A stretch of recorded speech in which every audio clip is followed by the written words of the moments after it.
Very good morning. मेरा नाम राखी है और आज हम स्टार्ट करने जा रहे हैं part second of the chapter परमाणु की संरचना, स्ट्रक्चर ऑफ द एटम। हमने फर्स्ट पार्ट में किया था थॉमसन का प्लम पुडिंग मॉडल, तरबूज मॉडल, वाटरमेलन मॉडल, जो हमने फर्स्ट पार्ट में कर चुके हैं। आज हम करने जा रहे हैं रदरफोर्ड का परमाणु मॉडल। रदरफोर्ड का परमाणु मॉडल, थॉमसन का जो मॉडल हमने पढ़ा था उसमें जो कमियां थी उन्हें पूरा करने के लिए रदरफोर्ड सर आए। अर्नेस्ट रदरफोर्ड ये जानने के इच्छुक हुए कि परमाणु में इलेक्ट्रॉन्स, प्रोटॉन्स ये किस तरह से व्यवस्थित होते हैं। इस चीज की जानने की उनको उत्सुकता हुई और उसी चीज को ये जानने के लिए इन्होंने एक एक्सपेरिमेंट किया जिसे कहा गया स्वर्ण पन्नी एक्सपेरिमेंट। स्वर्ण पन्नी प्रयोग में एक पतली सी सोने की पन्नी जैसे हम चांदी की पन्नी, चांदी के वर्क वगैरह होते हैं जो मिठाइयों पर लगाया हुआ देखते हैं, स्वीट्स पर चांदी की परत होती है, उसी तरीके से स्वर्ण पन्नी को लिया जो कि करीबन 1000 परमाणु मोटी थी। स्वर्ण पन्नी क्यों? क्योंकि इसको हम पतले से पतला कर सकते थे, इसलिए स्वर्ण पन्नी ली गई। स्वर्ण पन्नी पर अल्फा कण होते हैं हीलियम+2। हीलियम परमाणु में 2 इलेक्ट्रॉन 2 प्रोटॉन, जितने इलेक्ट्रॉन्स होंगे उतने ही प्रोटॉन होंगे, क्योंकि हीलियम परमाणु उदासीन है। तो इस वजह से जब हीलियम परमाणु में से 2 इलेक्ट्रॉन्स रिमूव कर देंगे तो वो हीलियम+2 में कन्वर्ट हो जाएगा। हीलियम+2 करने पर इसकी तीव्र गति और पर्याप्त ऊर्जा वाली ये एक अल्फा कण में परिवर्तित हो जाता है। हीलियम+2 को ही अल्फा कण कहा जाता है। इसका द्रव्यमान 4 यूनिफाइड मास होता है। हमने परमाणु द्रव्यमान के चैप्टर में एटॉमिक मास पढ़ा है, इसलिए हमें याद है ये कि हीलियम का परमाणु द्रव्यमान 4 यूनिफाइड मास है। इसमें सफिशिएंट एनर्जी है, तीव्र गति से भेदने की क्षमता इसमें बहुत अच्छी है। अल्फा कणों का प्रहार किस पर किया? सोने की पन्नी पर, इसलिए कहा गया ये स्वर्ण पन्नी एक्सपेरिमेंट, स्वर्ण पन्नी प्रयोग। ठीक है, तो अल्फा कणों का प्रहार जब सोने की पन्नी, पतली सी सोने की पन्नी पर किया गया, अल्फा कणों का जब बौछार किया गया और इस एक्सपेरिमेंट में देखा गया कि प्रत्येक बौछार करने पर अल्फा कण कहाँ जा रहे हैं, उनका विचलन कैसे हो रहा है, ये डिनोट किया। ये स्वर्ण पन्नी जब 1000 परमाणु मोटी है, जब इस पर ये एक्सपेरिमेंट किया है तो इसको एनलार्ज करके मैंने दिखाया है कि यदि ये अल्फा कण का, अगर ये स्वर्ण परमाणु है और ये अल्फा कणों की बौछार हो रही है तो लगभग बहुत सारी किरणें जो थी वो सीधे सीधे चली गई, बिना विचलित हुए। बहुत सी अल्फा कण थे वो उस पन्नी को, स्वर्ण पन्नी को भेद कर सीधे सीधे निकल गए। उनमें से कुछ अल्फा कण थे जो अपने पथ से विचलित हुए।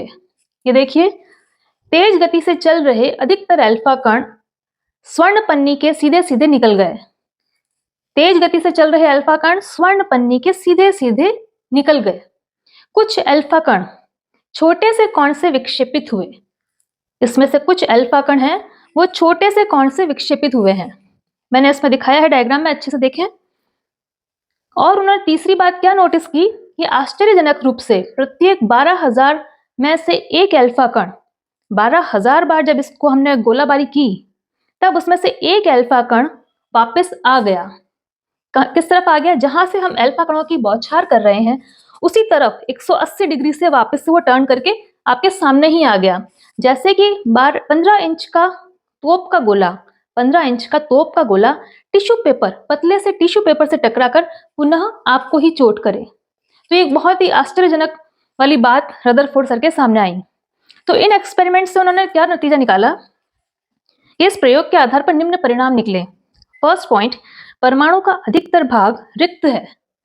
परमाणु का अधिकतर भाग रिक्त है क्योंकि अल्फा कण बिना विक्षेपित हुए आर पार हो गए। दिखाया मैंने उसमें, क्योंकि बिना विक्षेपित हुए अल्फा कण आर पार हो गए, अतः परमाणु का अधिकतर भाग रिक्त है। सेकेंड बात उन्होंने क्या नोटिस की, बहुत कम अल्फा कण अपने मार्ग से विक्षेपित हुए, जिससे यह ज्ञात होता है कि परमाणु में धनावेशित भाग बहुत कम है।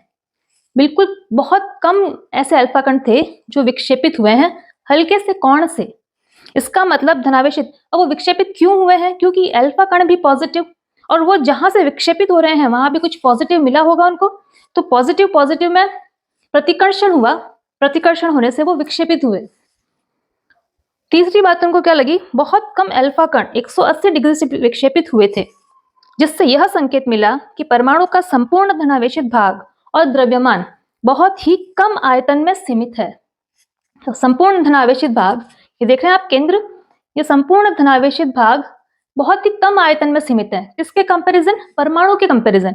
परमाणु का आप आकार देखिए, परमाणु का आयतन और इसके केंद्र में धनावेशित भाग का आयतन, उसके कंपैरिजन बहुत कम है। कितना कम? 10⁵ कम है ये, मतलब 10⁻⁻5 है ये। अच्छा, तो इससे क्या निष्कर्ष निकला कि नाभिक की त्रिज्या, नाभिक की जो त्रिज्या है, नाभिक किसे बोला? जो केंद्र में जो धनावेशित है उसे नाभिक कहा, और नाभिक की जो त्रिज्या है परमाणु की त्रिज्या से 10⁵ गुना छोटी है। इससे यह निष्कर्ष निकला, रदरफोर्ड सर के अनुसार यह निष्कर्ष निकला, ये बहुत ही इंपॉर्टेंट चीज है कि नाभिक की जो त्रिज्या है, नाभिक की त्रिज्या परमाणु की त्रिज्या से कितनी छोटी है? 10⁵ गुना छोटी है।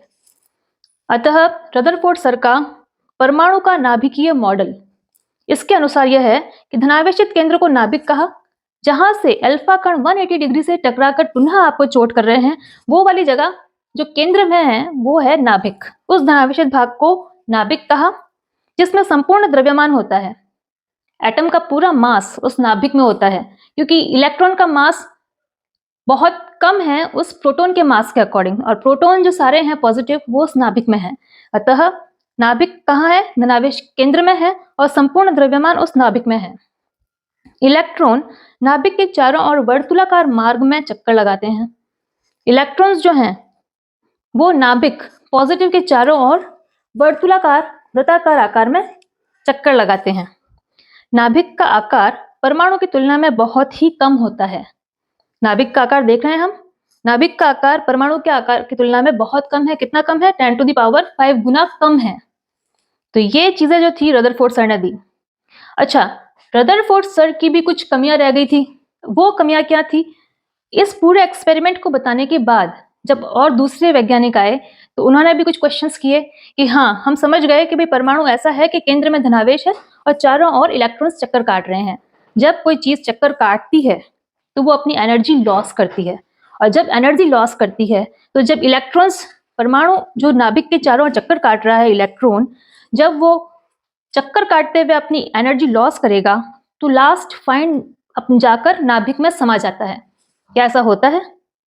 ऐसा नहीं होता। अगर इस तरीके से होता तो उस परमाणु का अस्तित्व ही संभव नहीं होता, पर परमाणु का अस्तित्व संभव है। परमाणु तो है, वो कैसे है? मतलब अगर कोई पॉजिटिव नाभिक के चारों ओर इलेक्ट्रॉन चक्कर काट रहा है नेगेटिव, और वो चक्कर काटते काटते अपनी एनर्जी का लॉस करते करते लास्ट में अगर नाभिक में समा जाए तो या ये परमाणु संभव ही नहीं है, ऐसे तो परमाणु ही खत्म हो जाएगा।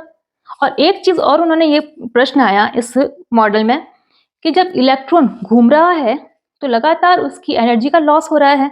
अगर एनर्जी का लॉस हो रहा है, अगर उसका स्पेक्ट्रा बनाया जाए, उसका स्पेक्ट्रम में लिया जाए, तो उस एनर्जी का एक सतत कंटिन्यूअस स्पेक्ट्रम आना चाहिए, क्योंकि एनर्जी लगातार लॉस हो रही है। उस लगातार लॉस होने वाली एनर्जी का स्पेक्ट्रम ऐसा आना चाहिए, ये कंटिन्यूअस स्पेक्ट्रम आना चाहिए। बट स्पेक्ट्रम कंटिन्यूअस ना आके बैंड्स फॉर्म में आता है। बैंड आते हैं, स्पेक्ट्रम के बैंड्स आते हैं। तो ये कैसे पॉसिबल है? तो ये जो दो चीजें थी कि परमाणु का अस्तित्व के इलेक्ट्रॉन उस नाभिक में क्यों नहीं समा रहा है, और एक स्पेक्ट्रम कि एनर्जी लॉस करते हुए इलेक्ट्रॉन का जो स्पेक्ट्रम है वो कंटिन्यूअस क्यों नहीं आ रहा है, वो रुक रुक के क्यों आ रहा है? क्योंकि इलेक्ट्रॉन तो लगातार चक्कर काट रहा है, वो रुक नहीं रहा है कि मैं थक गया थोड़ा सा रुक जाऊं, फिर थक गया थोड़ा सा रुक जाऊं। इलेक्ट्रॉन्स का काम ही चक्कर काटना है, तो वो एटम, वो न्यूक्लियस के चारों ओर चक्कर काट रहा है, जैसे सूर्य के चारों ओर जो ग्रह चक्कर लगाते हैं, तो उसी तरीके से नाभिक के चारों ओर इलेक्ट्रॉन्स चक्कर लगा रहे हैं, तो उनकी एनर्जी का लॉस हो रहा है। ये जो स्पेक्ट्रम है, ये बैंड फॉर्म वाला स्पेक्ट्रम जो है, वो उस कंटिन्यूअस वाले स्पेक्ट्रम को नहीं समझा पाया कि हमें कंटिन्यूअस चाहिए, बट ये तो बैंड फॉर्म में आ रहा है। तो ये एक प्रश्न उठ गया। तो ये दो प्रश्न जो थे, इस मॉडल के दो प्रश्न रह गए। आगे आए बोर सर, नील्स बोर के जो मॉडल थे, उन्होंने इन प्रश्नों के जवाब दिए। तो आगे हम पढ़ेंगे पार्ट 3 में नील्स बोर मॉडल। ओके बच्चों, आपको अगर ये वीडियो हेल्पफुल लगा हो तो प्लीज़ लाइक करें, शेयर करें, सब्सक्राइब करें मेरे चैनल को। Thank you.